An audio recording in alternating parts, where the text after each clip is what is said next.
আসসালামু আলাইকুম। জাতীয় বিশ্ববিদ্যালয়ের অর্থনীতি বিভাগের অনার্স দ্বিতীয় বর্ষের সকল ছাত্রছাত্রীদের আন্তরিকভাবে অভিনন্দন ও শুভেচ্ছা। আজকে আমি চূড়ান্ত সাজেশন প্রদান করব। আজকের বিষয় হচ্ছে গাণিতিক অর্থনীতি, বিষয় কোড হচ্ছে 22-22-03।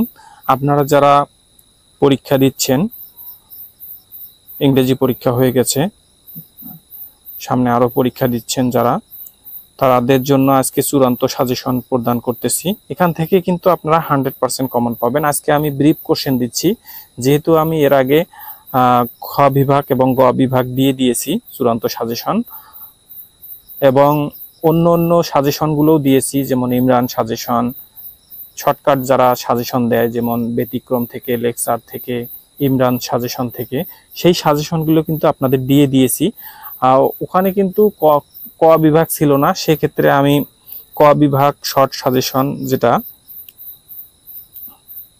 ক বিভাগের শর্ট সাজেশন, সেটাই আমি আজকে দিচ্ছি। এখান থেকে কিন্তু আপনারা অবশ্যই 100% কমন পাবেন ইনশাআল্লাহ। তাহলে শুরু করি। গাণিতিক অর্থনীতির সাজেশন। ক বিভাগ, অতি সংক্ষিপ্ত প্রশ্ন ও উত্তর। 1. ম্যাট্রিক্স। ম্যাট্রিক্স কি?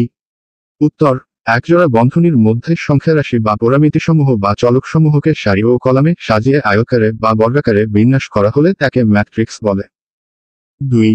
স্কেলার কি? উত্তর: স্কেলার বলতে একটি স্থির রাশি বোঝায়। এই স্কেলার দ্বারা কোনো ম্যাট্রিক্সকে গুণ করলে সেটিকে স্কেলার গুণ বলা হয়। 3. কলাম ম্যাট্রিক্স বা কলাম ভেক্টর কি? উত্তর: যে ম্যাট্রিক্সে একটিমাত্র কলাম অথচ সারি একাধিক থাকে তাকে কলাম ম্যাট্রিক্স বা কলাম ভেক্টর বলে। 4. ম্যাট্রিক্সের ক্রম নির্ধারিত হয় কিভাবে? উত্তর: সারি ও কলাম সংখ্যার ওপর ভিত্তি করে ম্যাট্রিক্সের ক্রম নির্ধারিত হয়। 5. সারি ম্যাট্রিক্স বা সারি ভেক্টর কি? উত্তর: যে ম্যাট্রিক্সে একটিমাত্র সারি থাকে অথচ কলাম একাধিক হয় তাকে সারি ম্যাট্রিক্স বা সারি ভেক্টর বলে। 6. ম্যাট্রিক্সে অন্তর্ভুক্ত সংখ্যাগুলোকে কি বলে? উত্তর: ম্যাট্রিক্সে অন্তর্ভুক্ত সংখ্যাগুলোকে উপাদান বলে। 7. ম্যাট্রিক্সের ক্রম কি? উত্তর: ম্যাট্রিক্সের ক্রম বলতে এর সারি ও কলাম সংখ্যাকে বোঝায়। 8. সিঙ্গুলার ম্যাট্রিক্স কাকে বলে? উত্তর: যে বর্গ ম্যাট্রিক্সের নির্ণায়কের মান শূন্য তাকে সিঙ্গুলার ম্যাট্রিক্স বা একাত্মবোধক ম্যাট্রিক্স বলে। 9. কাম্যমান কি? উত্তর: কোন অপেক্ষকের সর্বোচ্চ বা সর্বনিম্ন মানকে এর কাম্যমান বলা হয়। 10. অপটিমাম শব্দের বাংলা প্রতিশব্দ কি? উত্তর: অপটিমাম শব্দের বাংলা প্রতিশব্দ কাম্য। 11. কাম্য মান কত ধরনের হতে পারে? উত্তর: কাম্য মান দুই ধরনের হতে পারে। 12. কাম্য মানগুলো কি? উত্তর: সর্বোচ্চ মান এবং সর্বনিম্ন মান। 13. শর্তযুক্ত কাম্যকরণের দুইটি উদাহরণ দাও। উত্তর: আই, বাজেট সাপেক্ষে উপযোগ সর্বোচ্চকরণ। আই খরচ সাপেক্ষে উৎপাদন সর্বোচ্চকরণ। 14. চরম মান কি? উত্তর: কোন অপেক্ষকের সর্বোচ্চ বা সর্বনিম্ন যে মান পাওয়া যায় তাকে চরম মান বলে। 15. বাধা যুক্ত চরম মান কি? উত্তর: যখন কোন বিশেষ বাধা শর্ত সাপেক্ষে কোন উদ্দেশ্যমূলক অপেক্ষকের চরম মান নির্ণয় করা হয় তখন তাকে বাধা যুক্ত চরম মান বলে। 16. শর্তযুক্ত কাম্যকরণ কি? উত্তর: যদি কোন বিশেষ শর্ত সাপেক্ষে কোন অপেক্ষকের কাম্য মান নির্ণয় করা হয় তবে তাকে শর্তযুক্ত কাম্যকরণ বলে। 17. নিরঙ্কুশ সর্বোচ্চ মান কি? উত্তর: কোন অপেক্ষকের একাধিক সর্বোচ্চ মান থাকলে এর মধ্যে সবচেয়ে বড় সর্বোচ্চ মানকে নিরঙ্কুশ সর্বোচ্চ মান বলে। 18. নিরঙ্কুশ সর্বনিম্ন মান কি? উত্তর: কোন অপেক্ষকের একাধিক সর্বনিম্ন মান থাকলে এর মধ্যে সবচেয়ে ছোট সর্বনিম্ন মানটিকে নিরঙ্কুশ সর্বনিম্ন মান বলে। 19. আপেক্ষিক সর্বোচ্চ মান কি? উত্তর: কোন অপেক্ষকের একাধিক সর্বোচ্চ মান থাকলে এর মধ্যে সবচেয়ে বড় সর্বোচ্চ মানটি ব্যতীত অপর সর্বোচ্চ মানসমূহকে আপেক্ষিক সর্বোচ্চ মান বলে। 20. কোন কিছুর প্রান্তিক মান থেকে মোট মান পেতে কিসের সাহায্য নিতে হয়? উত্তর: কোন কিছুর প্রান্তিক মান থেকে মোট মান পেতে সমাকলনের সাহায্য নিতে হয়। 21. কাম্য ও চরম মানের মধ্যে মূল পার্থক্য কি? উত্তর: কাম্য ও চরম মানের মধ্যে মূল পার্থক্য হল কাম্য মান নির্ণয় করা হয় বিভিন্ন বিষয় বা অবস্থায়, আর চরম মান নির্ণয় করা হয় গণিতের বিভিন্ন অপেক্ষকের উপর। 22. আপেক্ষিক সর্বনিম্ন মান কি? উত্তর: কোন অপেক্ষকের একাধিক সর্বনিম্ন মান থাকলে এর মধ্যে সবচেয়ে ছোট সর্বনিম্ন মানটি ব্যতীত অপর সর্বনিম্ন মানসমূহকে আপেক্ষিক সর্বনিম্ন মান বলে। 23 পর্যাপ্ত শর্তের মান ধনাত্মক হলে উদ্দেশ্যমূলক অপেক্ষকের মানও কি হবে? উত্তর পর্যাপ্ত শর্তের মান ধনাত্মক হলে উদ্দেশ্যমূলক অপেক্ষকের মান সর্বনিম্ন হবে। 24 সমাকলন কি? উত্তর অন্তর্কলনের বিপরীত প্রক্রিয়াকে সমাকলন বলে। 25 অর্থনীতিতে সমাকলনের স্থির মান কার উপর নির্ভর করে? উত্তর প্রাথমিক শর্তের উপর নির্ভর করে।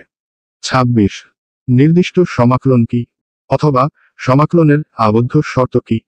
উত্তর কোন সমাকলনের স্বাধীন চলকের নির্দিষ্ট মানে অধীন চলকের নির্দিষ্ট মান উল্লেখ থাকলে তাকে সমাকলনের আবদ্ধ শর্ত বলে। 27 অনির্দিষ্ট সমাকলন কি? উত্তর যে সমাকলনে কোনো অপেক্ষকের ক্ষেত্রে x এর মান গ্রহণে কোনো বাধা থাকে না তাকে অনির্দিষ্ট সমাকলন বলে। 28 নির্দিষ্ট সমাকলনের ক্ষেত্রে কোন স্থির সংখ্যা যোগ করতে হয় কি? উত্তর স্থির সংখ্যা যোগ করতে হয় না। 29 নির্দিষ্ট সমাকলনের ঊর্ধ্ব ও নিম্ন সীমার মান একই হলে সমাকলনের মান কত হবে?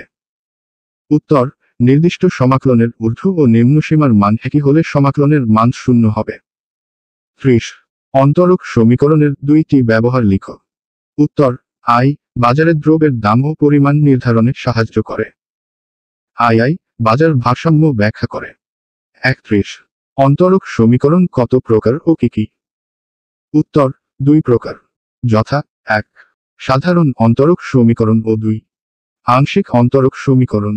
32 অন্তরক সমীকরণের সমাধানটি কি কি ধরনের হয়? উত্তর 2 ধরনের হয়। 1 সাধারণ সমাধান, 2 নির্দিষ্ট সমাধান। 33 যে অপেক্ষকের সমাকলন করা হয় তাকে কি বলে? উত্তর যে অপেক্ষকের সমাকলন করা হয় তাকে অন্তরক সহগ। 34 অন্তরক সমীকরণের মাত্রা কি? উত্তর কোন অন্তরক সমীকরণের সর্বোচ্চ ক্রমের অন্তরকের ঘাতকে অন্তরক সমীকরণের মাত্রা বলে।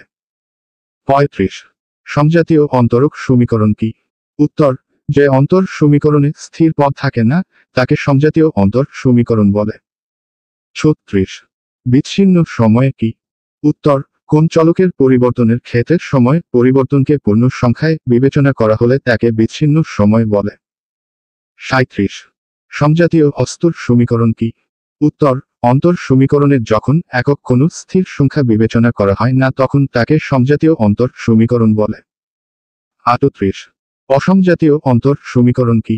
উত্তর যে অন্তর সমীকরণে চলকসমূহের স্থির সহগ ছাড়াও একটি একক স্থির রাশি থাকে তাকে অসমজাতীয় অন্তর সমীকরণ বলে। 39 রৈখিক অন্তর সমীকরণ কি?